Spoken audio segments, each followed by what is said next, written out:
你聽條褲，你聽條褲。我睇你明明老死，我你落針，一百個你做後生，你聽話。我睇你。你明叫我你唔會好好那按摩你背。做咩可聽按摩嘅歌？可呢？我做聲聲聲入喎。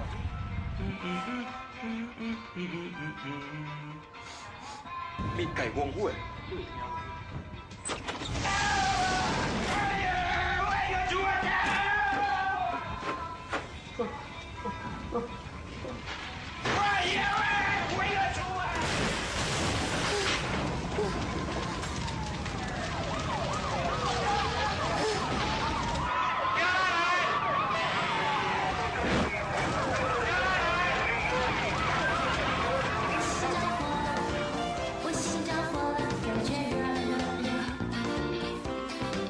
Welcome back to Philippines Uncut. I'm your host, Buddy Canana. Tonight's topic is acupuncture and Chinese medicine. And joining us still is Dr. Philip Nino TAN-GATUE, and he's a clinical associate professor of UP College of Medicine. Welcome back, Doctor. That was probably the single most watched acupuncture video on YouTube. And I'd like to tell a story that kind of touches on that idea. So when I first tell my friends, guys, I'm going to go to China and I'm going to study Chinese medicine and acupuncture, then they're all going to make jokes. So at what rural monastery and what Shifu?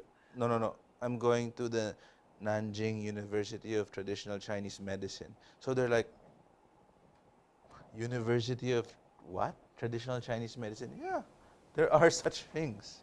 Because in mainland China, this is a college degree. Yes, wow. Okay. Yeah. Okay. And then you have the same, you have the title doctor. Because not everyone can have the title doctor. But in China, yes, you can be a doctor of Chinese medicine as well as doctor of Western medicine. You know, Doctor, we showed the video because it's a fun video. It's actually a commercial for something. Insurance. Insurance. And we showed it because... But it's the first time I've seen it in English. Oh, really? I used to see it in Dutch. Okay. No, that just goes to show how popular this video is. Now, we showed that because the perception is when you say acupuncture, to many people, it's like that. You go to maybe someplace in Binondo, a small clinic of a Chinese doctor who hardly speak English, and then that is the scene in most people's minds. But now it's changing. And getting hit with about 100 needles. Yeah, by 100 needles. Yeah, there. So I think it's an excellent time for us to talk about acupuncture and to talk about what acupuncture is, and that I understand there are several types, or even more than several types of acupuncture and styles. That's. So I'll leave it to you to lead us on. I get that a lot. It's like, Doc, ba't si ganon ganit? Mas marami maglagay ng karayom, or Doc, but ano? Yung iba kasi mga 6 lang, yung iba 100. So Doc, I still can't imagine 100 though. I mean, I absolutely cannot. Yes. So tell us about acupuncture. How come? I mean, there are so many styles of acupuncture, and what would be the best if there are, if one could have categorize one as the best? Well, I can't say what's best. I can say what's best for certain patients. That's what I can say. But in order to understand the differences between the styles of acupuncture, we have to go back to Chinese medicine. Chinese medicine grew as a response to people having to deal with health problems. And in the most primitive times, what were the most prevalent health problems? Environment. People were not yet good at building insulated houses. They were not yet good at protecting themselves from the weather extremes. Yeah. And in the Philippines, we take it for granted that, okay, it's hot, the next day it rains a bit. My God, when I was in Nanjing, I biked to the English language bookstore. Okay, nice sunny weather. And then I spent about an hour there. When I come out, dagnabbit, it's snowing. In 1 hour, the weather changes that fast. So people can, if they're not prepared, they can really be vulnerable to such weather extremes. And this, if it gets too cold, your immune system gets weak, you catch a cold or the flu. And the ancient people, they weren't that prepared for that. So the most ancient methods of healing actually involved moxibustion, which is burning mugwort down the balahibo part of the leaf to provide a gentle heat to promote circulation, which would have been compromised by the cold. Because cold causes blood vessels to constrict, kaya namumutla. And that's why you have muscle spasm, because there's less blood going to the muscle. So they would use heating modalities in order to promote muscle flow. But at around that same time, Yeah. they also observed that many people with circulation problems would have what we would currently call spider veins or varicose veins. Okay. And the ancient Chinese obviously did not have the same understanding of medicine as we do. They would attribute other diseases to this accumulation of blood, which incidentally would start discoloring once the blood stops moving. So you'd have blue, you'd have green, you'd have dark purple. So the ancient Chinese, their idea was, we have to evacuate this bad blood, get the blood flowing again. Which is what that video we saw earlier, no? Parang in the first segment, it was about a traffic problem, and it's stuck somewhere. And so Except acupuncture releases this thing, no? Bloodletting in Chinese medicine, as opposed to bloodletting in classical European medicine. In European medicine, they'd bleed out lots. The idea here in Chinese medicine is, imagine an estero, a small canal filled with garbage. You don't actually need to push all that garbage out. Sometimes you just need to give it a little push. And then it'll go. And then the current will do the rest. So that's why just sometimes 2 or 3 drops and that's it. Wow. So that, I believe, is how acupuncture began. It started with basic bloodletting. Okay. Now, why is that important? Why is that just bloodletting in the old days? Because that's all they had. Polished stone needles. So as time went by, and the ancients learned metallurgy, the art and science of polishing metals, they got finer and finer metal instruments. So they'd have brass or bronze, and they would nick instead of just pricking. They would nick, they would penetrate. So those ancient needles look like ice picks.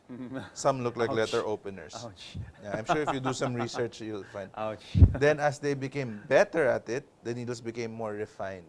Until we reach today where it's, I mean, like, Doc, what kind of needles do you use for acupuncture? Are these like the standard surgical needles, or you have a special needle for this? Oh, the needles in acupuncture, actually, the standard is called a filiform needle. Why? Because filiform is shaped like a small, thin rod, which is why in Western medicine there's a kind of worm disease we call filariasis. They're very thread-like. Yes. So that's the kind of needle. Right now, the standard is factory sterilized single use. Because in old times being 40, 30 years ago, they would still re-sterilize it. In fact, when I was in China, they still taught us how to reboil them.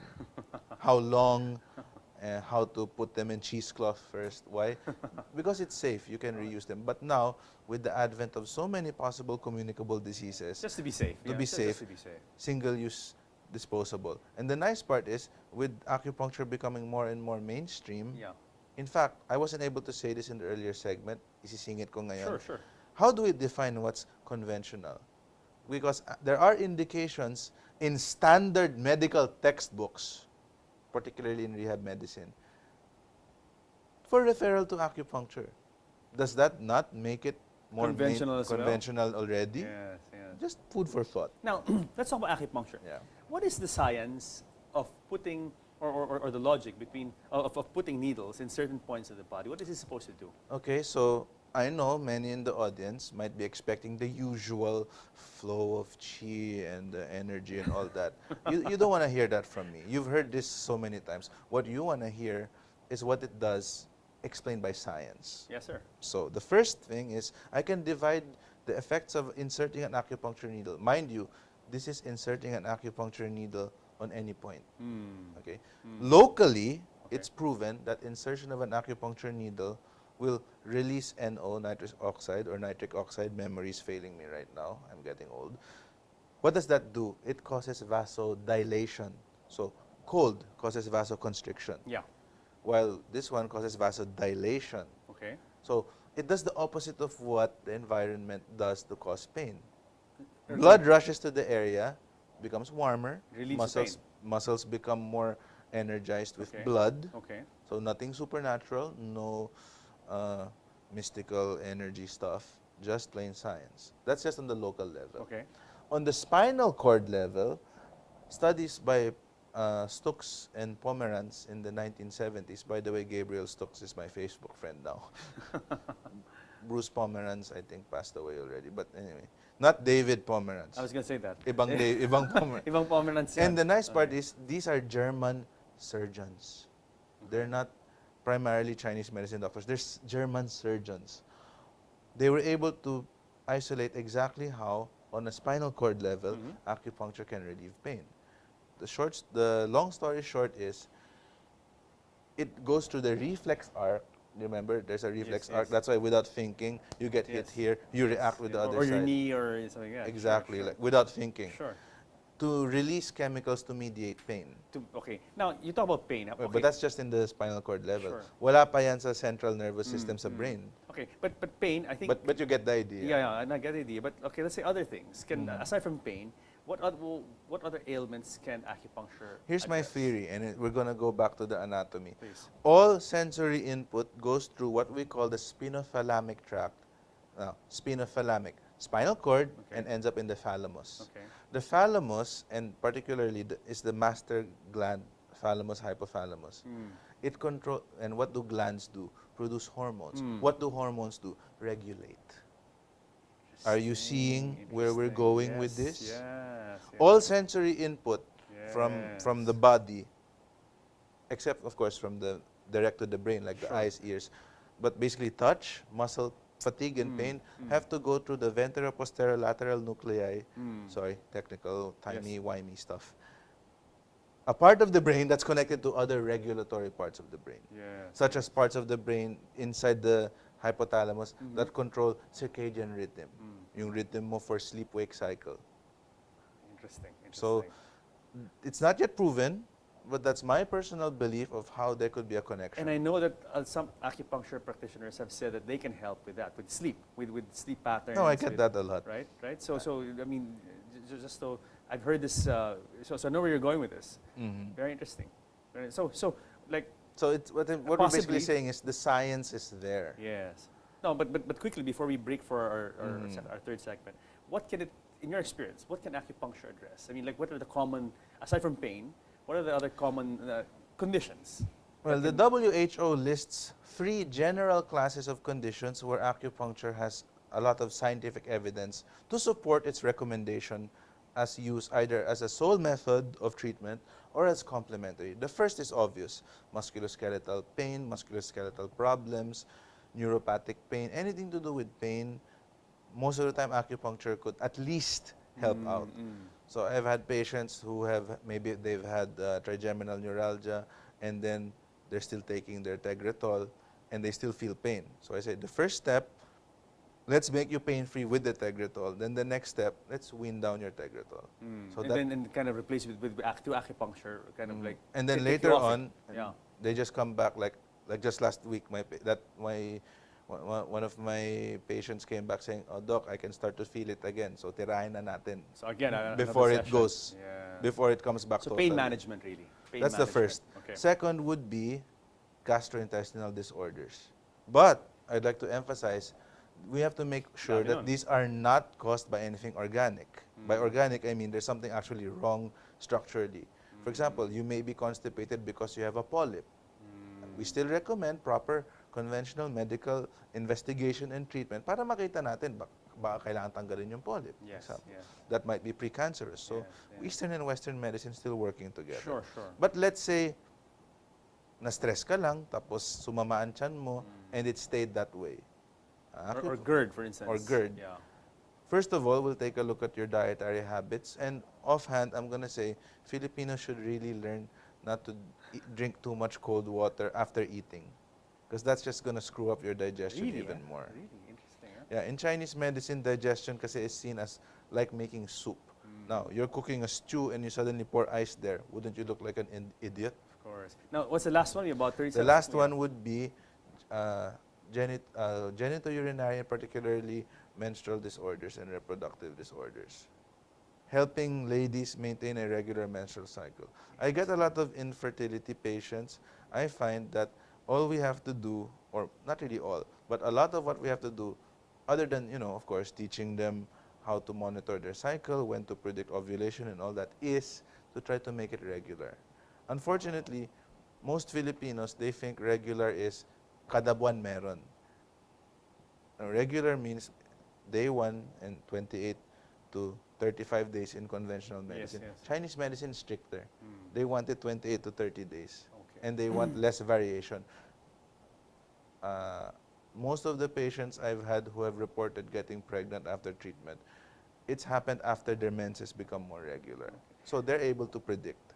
Doc, hold a thought. You have to pause or break. Sure. More of acupuncture and Chinese medicine with Dr. Philip TAN-GATUE when Philippines Uncut returns. Okay.